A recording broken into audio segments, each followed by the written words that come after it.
اس تکلیف کو صبر کے ساتھ برداشت کرنے سے۔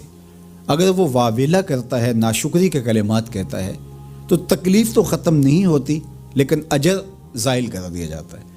تو اس لیے ہمیں ہر صورت کے اندر صبر کے دامن کو مضبوطی سے تھامنے کی تلقین کی گئی ہے، اور اہل ایمان کو یہ بھی سبق دیا گیا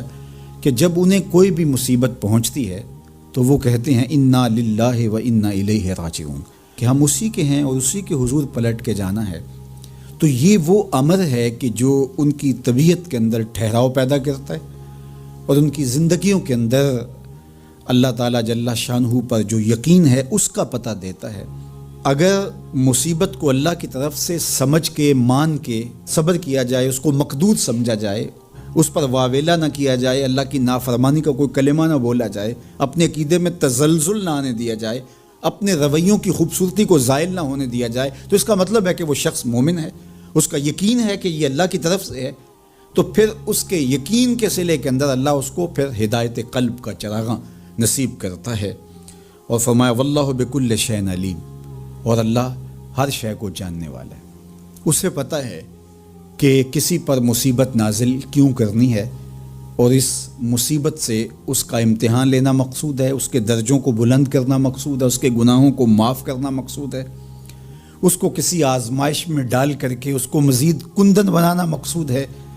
یا اس کا کیا مقصود ہے، اس کو سزا دینا مقصود ہے، یہ اسے پتہ ہے۔ تمہارا رب تمہاری طرف آنے والی جو تکلیفیں ہیں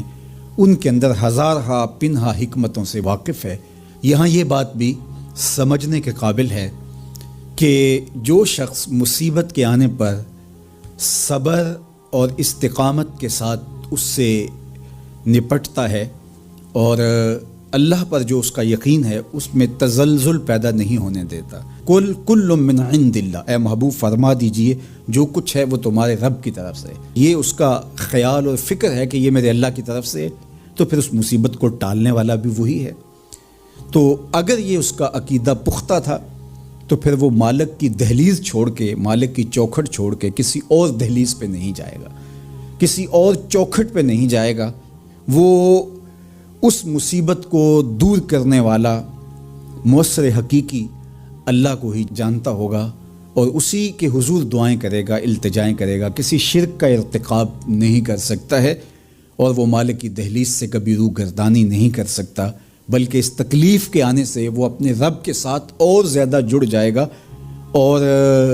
اگر وہ صبر کرے